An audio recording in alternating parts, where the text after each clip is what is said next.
On a single formal night, Carnival Celebration serves over 4,000 lobster tails in one dinner service. 4,000!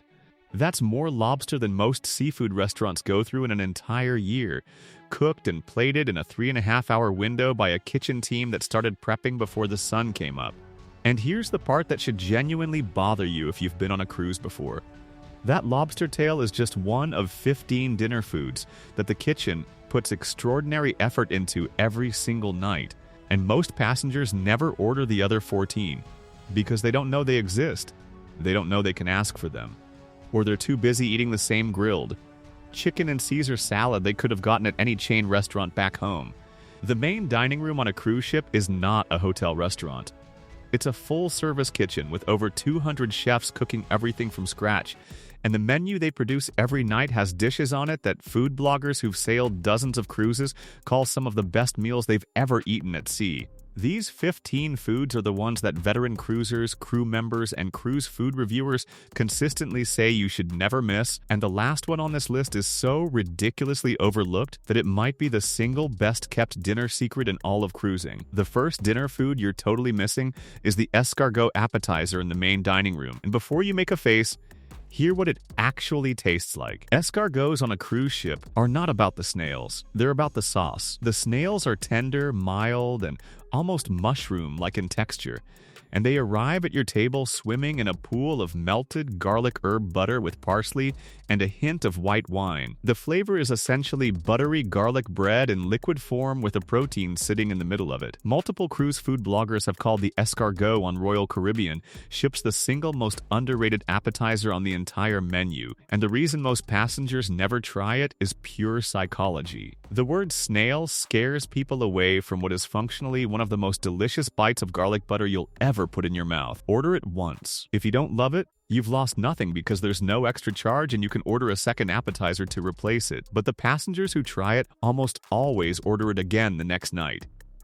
And the night after that. The second food is the one that Reddit's cruise community has collectively declared the best complimentary entree on Royal Caribbean ships. And it's not the steak, it's not the lobster, and it's not anything most first-time cruisers would ever think to order. It's the Indian curry. Butter chicken, chicken korma, lamb rogan josh, and a rotating vegetarian curry appear on the main dining room menu every single night of every Royal Caribbean sailing. Former crew member confirmed on Reddit that the Indian food on RC ships is made by Indian chefs cooking authentic recipes from their home regions. And that authenticity is exactly what makes it so good. The spices are layered properly, the sauces have depth, and the naan bread that comes alongside it is fresh and warm. Multiple Reddit threads describe the Indian dinner options as incredible, super delicious, and the best thing on the menu that nobody orders. The reason most passengers skip it is the same reason they skip the escargot. It's unfamiliar. They're on vacation, they see Indian food on the menu, and they default to the steak because it feels safe. The passengers who take the risk eat better than everyone else at the table, and they spend the rest of the cruise wondering why they didn't try it sooner. The third dinner food connects to something much bigger that most passengers don't realize they're allowed to do. And once you understand it, your entire dinner strategy changes. You can order multiple entrees. On most cruise lines, there is no limit to how many appetizers, soups, entrees, and desserts you can order in the main dining room. You want the Indian curry and the steak? Order both. You want to try 3 appetizers because all 3 sound interesting? Your waiter will bring all 3 without a single hesitation. The kitchen plans for this. Veteran cruisers use this strategically by ordering one dish they know they'll love as a safety net and one adventurous option they've never tried before. If the adventurous one misses, the safe one is right there. If the adventurous one hits, they've just discovered something they'll order every night for the rest of the voyage. In a group of 4 people, each ordering 2 entrees, you suddenly have 8 different dishes on the table to taste and share. You learn more about the ship's food quality in one strategic dinner than most passengers learn in an entire week of playing it safe. One important note for 2026, though. Norwegian has introduced a $5 charge for a third or additional entree on some sailings, and Carnival has a similar policy on certain ships. Check your cruise line's current policy before you board so you know exactly what's included. The fourth food is the French onion soup. And this is the dish that separates passengers who just eat dinner from passengers who have an experience. Royal Caribbean's French onion soup has been called the best version multiple reviewers have ever eaten. Piping hot with a thick golden crust of bubbly melted Gruyere cheese on top, a rich beef broth loaded with deeply caramelized onions, and enough flavor to make you close your eyes on the first spoonful. The soup requires hours of slow cooking to develop that depth, and the kitchen starts it in the morning for evening service. It appears on the M. menu regularly, and the passengers who discover it treat it as a non-negotiable starter every single night it's available. Pairing a bowl of French onion soup with an entree you've never tried before is the single best way to guarantee a great dinner, even if the entree doesn't land, because the soup alone is worth sitting down for. The fifth dinner food takes us to the most famous dessert in all of cruising, and if you've been on a carnival ship, you already know exactly what's coming. The warm chocolate melting cake. This small, dark, impossibly rich dome of chocolate arrives at your table warm, and when you push your spoon into the center, thick molten chocolate flows out like lava. Carnival serves over 1,000 of these every single night across their fleet. The recipe hasn't changed in over 20 years, and it appears on the menu every evening of every voyage on every Carnival ship. The viral hack that exploded on TikTok is to ask your waiter for a side of peanut butter to pair with it. That combination turned an already legendary dessert into something passengers describe as life-changing. And the video from creator Professor Melissa showing the hack earned over 500,000 views. Passengers regularly order 2 or 3 melting cakes in one sitting because there's no extra charge, and the waiters don't even blink because they've seen people order 5. The sixth food is the one that experienced cruisers plan their entire dinner schedule around, and it only happens once or twice during a 7-day voyage. Lobster night. On most major cruise lines, there's a designated evening, usually the second formal night, where lobster tail appears on the complimentary main dining room menu. On Carnival, you get 2 broiled lobster tails included, with additional tails available for $5 each. Royal Caribbean includes lobster on their formal night menu as well. The trick that repeat cruisers know is to find out which night lobster is being served before you book any specialty restaurant dinners, because the worst feeling on a cruise is paying $70 for a steakhouse dinner and then discovering the next morning that you missed free lobster in them. Ask your waiter on the first night which evening features the lobster, mark it on your calendar, and build your week around it. And here's a detail within this that makes it even more valuable. On lobster night, you can also order the regular menu items alongside the lobster. So you could have a lobster tail appetizer and a beef tenderloin entree, or 2 lobster tails and a side of the Indian curry, all in the same sitting with no extra charge. The passengers who know this build their lobster night into a 4 or 5 course event that would cost over $100 at a restaurant on land. And on the ship, every bite is included. The 7th dinner food is hiding at the back of the buffet, and the reason most passengers never find it is because they feel their plates at the first stations they see and never make it to the rear of the room. The made-to-order stir-fry station. Royal Caribbean blog calls these cooking stations the hidden secret of the Windjammer, and the data backs it up. It's fairly common to hear from cruisers that they didn't even know the station existed because they assumed it was a meal prep area for the crew. You walk up, choose your protein, pick your vegetables, select a sauce, and a cook makes it fresh in a wok right in front of you. The result is a hot, customized stir-fry that's leagues ahead of anything sitting in the steam trays at the front of the buffet. Celebrity, Norwegian, MSC, and Princess all have similar made-to-order stations at dinner, and they're almost always positioned at the back of the buffet where only the passengers who explore the full layout ever discover them. There's also a made-to-order pasta station on many ships that works the same way. You pick your noodle, pick your sauce, choose your toppings, and a cook prepares it fresh. The quality gap between a plate of pasta from the steam tray and a plate from the made-to-order station is the difference between cafeteria food and restaurant food, and they're sitting 20 feet apart in the same room. The next time you walk into the buffet for dinner, ignore the first 3 stations you see and walk all the way to the back wall. That's where the real food is hiding. The 8th food is the beef tenderloin, and this is the entree that crew members most frequently recommend when passengers ask them what to order. A properly cooked beef tenderloin in the main dining room is thick, juicy, and seasoned with a simplicity that lets the quality of the meat speak for itself. Matt Hochberg from Royal Caribbean blog lists it as one of his 7 favorite cruise ship dishes across roughly 100 sailings. The key to getting a great one is the same tip that applies to any steak on a cruise ship. Tell your waiter exactly how you want it cooked,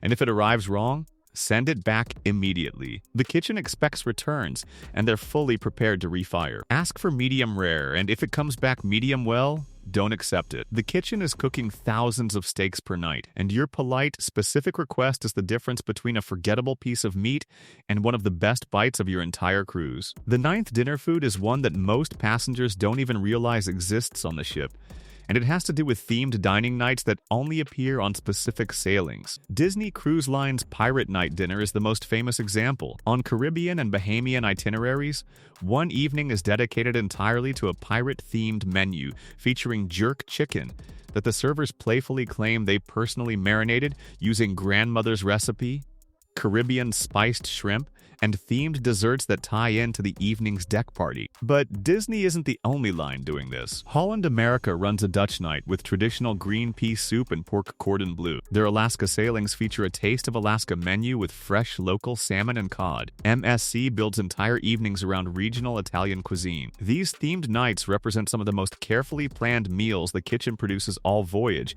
and passengers who skip them because they didn't check the daily schedule miss food that the chef team has been preparing specifically for that one evening. The daily cruise planner delivered to your cabin every night lists exactly what's happening the following day, including any special dining events. Most passengers glance at the activity schedule and ignore the dining section entirely. The ones who read it eat at the right place at the right time, and the ones who don't end up hearing about an incredible themed dinner from someone else at the pool the next morning. The 10th dinner food is the creme brulee, and the reason it deserves a spot this high on the list is that cruise ship kitchens execute this dessert better than almost any restaurant on land. The pastry team makes creme brulee in massive batches, sometimes hundreds at a time, and lets them set in the refrigerator for exactly the right amount of time so the custard is silky and dense without being heavy. Then, right before service, each one gets a layer of sugar torch to order, which means that golden crackly top is never more than a few minutes old when it lands on your table. The contrast between the cold, creamy custard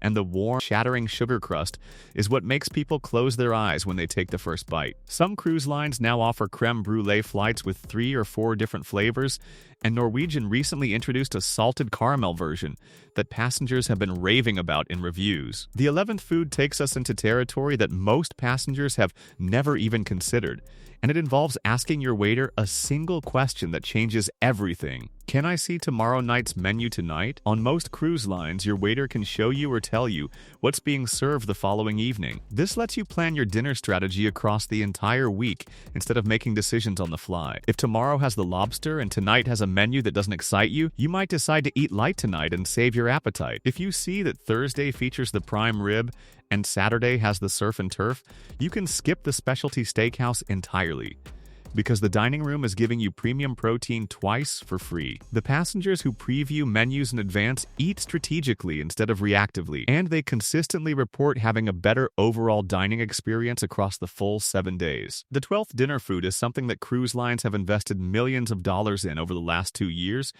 and it represents the single biggest shift in cruise dining since the invention of the buffet. Celebrity Cruises' Le Voyage restaurant by chef Daniel Boulud became the first ever Forbes Five-Star rated restaurant at sea in early 2026 aboard Celebrity Excel, a 5-course tasting menu featuring prime black Angus filet mignon and lobster risotto, served in a venue that food critics say rivals Michelin-starred restaurants on land. MSC World America launched in April 2025 with the world's only Italy restaurant at sea, where fresh pasta is made on board daily using ingredients from Italian suppliers and basil grown hydroponically in the ship's own garden. Norwegian debuted their first Thai restaurant, Sukhothai, on Norwegian Aqua. Carnival rolled out entirely new dinner menus fleet-wide in January 2026, with roughly 60 new entree presentations and a Carnival crew favorites section spotlighting dishes from crew members' home countries. The point isn't that you need to eat at every one of these restaurants. The point is that cruise ship dinner in 2026 is operating at a level that would have been unthinkable 5 years ago, and passengers who still think of cruise food as rubber chicken and frozen vegetables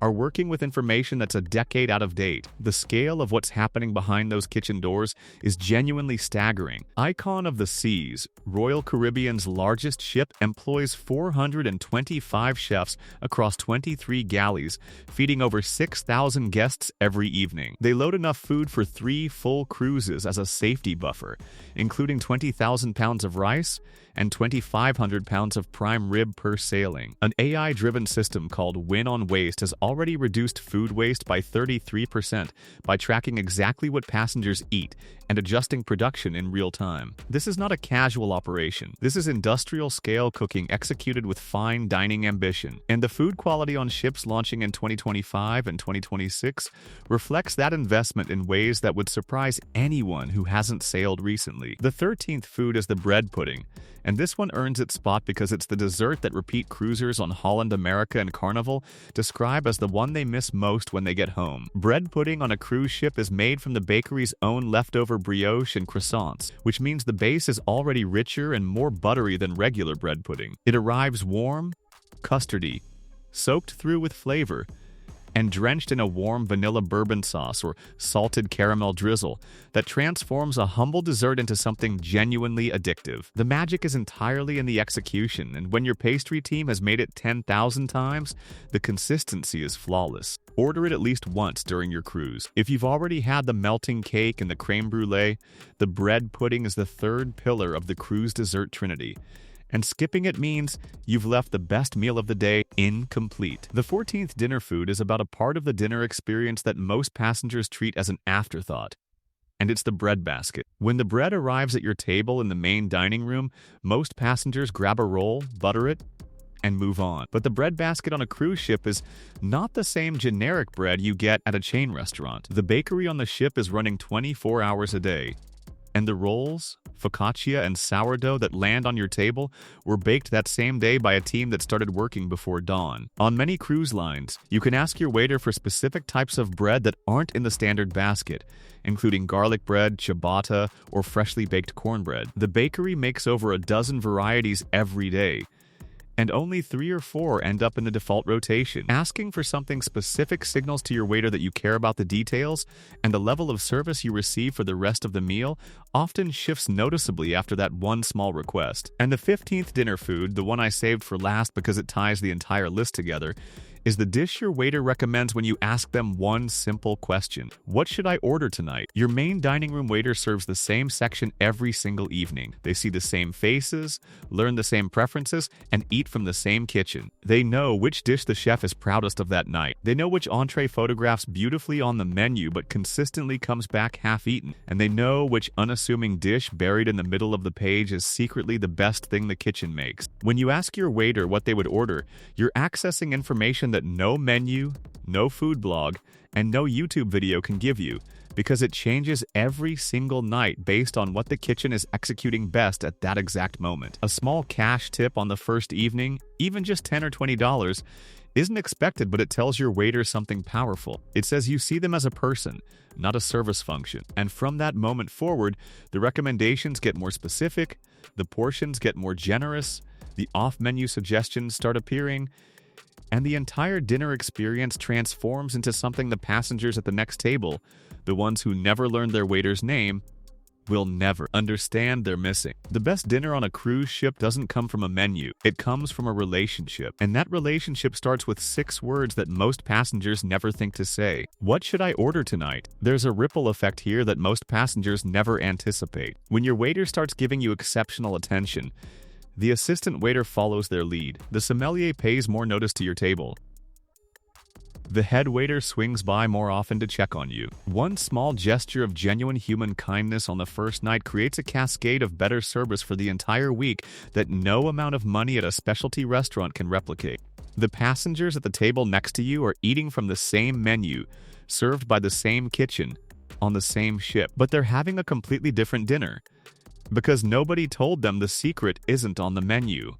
The secret is the person holding the menu. Every one of these 15 foods exists right now on ships sailing in 2026, and none of them require you to spend a single extra dollar beyond what you've already paid for your cruise. The escargot, the Indian curry, the French onion soup, the melting cake, the bread pudding, the stir-fry station at the back of the buffet, and the waiter who will tell you exactly what to eat if you just ask. They're all there. They've been there every night you've ever sailed. The only difference between the passenger who has an unforgettable dinner and the one who has a forgettable one is whether they knew to look past the grilled chicken. Now you know. And your next cruise dinner is going to be completely different because of it. If this changed how you think about eating on a cruise, you're going to want to see what we found when we ranked every cruise line's dinner from worst to best. That video is right here, because 400 chefs are cooking for you every single night, and the only question that matters is whether you'll let them show you what they can really do.